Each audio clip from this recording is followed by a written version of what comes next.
Sir DE की length 5 centimetre है, कहाँ है डीई, डीई 5 सेंटीमीटर है, तो एक्स की मान बताइए क्या होगा। आइए मेरे प्यारे बच्चों देखिए ध्यान से, ये 90 है, ये थीटा होगा तो ये अल्फा होगा, तो ध्यान रखना थीटा प्लस अल्फा 90 होगा, ये 90 दे रखा है तो ये नेचुरल है अल्फा होगा क्योंकि इन दोनों का जोड़ 90 और ये अल्फा है तो ये थीटा होगा। अब मेरे बच्चे कहानी सेट करते हैं, मुझे ये बताओ इस ट्रायंगल में अल्फा के सामने वाला एंगल क्या है एक्स, और यहां अल्फा के सामने मतलब भुजा क्या है 4, माफ करिएगा, यहां थीटा के सामने वाली साइड 10 और यहां थीटा के सामने वाली साइड 5, तो आप लगाओगे तो 5 दूनी 10, 4 दूनी 8, तो एक्स की वैल्यू आएगी मेरे प्यारे बच्चों 8। क्या आप मेरा पॉइंट समझ पाए?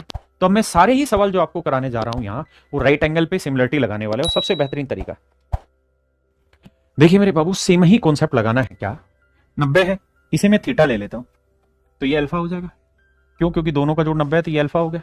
बिल्कुल ठीक है सर। सर मजे की बात ये कि ये पूरा भी 90 है, अगर ये पूरा 90 है और ये वाला कोण मेरे प्यारे बच्चों थीटा अल्फा है, ये वाला कोण अल्फा है, पूरा 90 है तो ये वाला क्या होगा थीटा, क्योंकि अल्फा प्लस थीटा 90 है, ये थीटा ये 90 है तो ये वाला अल्फा आ जाएगा क्योंकि इन दोनों का जोड़ 90 है। देखो अब मेरे प्यारे बच्चों दोनों ही ट्रायंगल आपस में सिमिलर हो गए, आप कहें क्यों हो गई, क्योंकि तीनों कोण बराबर हो गए। और मेरे प्यारे बच्चों अगर दो ट्रायंगल आपस में सचिन भाई सौरभ भाई सिमिलर हो गई तो हर करस्पॉन्डिंग साइड्स का रेशियो सेम होगा। अब मजे की बात यह है कि यहां 90 के सामने वाली साइड है ये, तो यहां 90 के सामने वाली साइड है ये, और मजे ये है कि दोनों ही आपस में बराबर है। अगर बराबर है तो करस्पॉन्डिंग साइड्स का रेशियो 1:1 है, तो मतलब हर साइड बराबर होगी। तो मेरे बेटा ये बताओ यहां अल्फा के सामने वाली साइड क्या है 2, ध्यान देना यहां अल्फा के सामने वाली साइड क्या है 2, तो यहां पे भी अल्फा के सामने वाली भुजा मेरे बच्चे 2 ही होगी, ध्यान रखना। यहां अल्फा के सामने ये वाली साइड की लेंथ अगर 2 है तो मेरे बेटे यहां पे भी अल्फा के सामने वाली भुजा 2 ही होगी, बिल्कुल ठीक है। अब सर राइट एंगल ट्रायंगल बन गई, ये राइट एंगल ट्रायंगल बन गई, हाँ जी।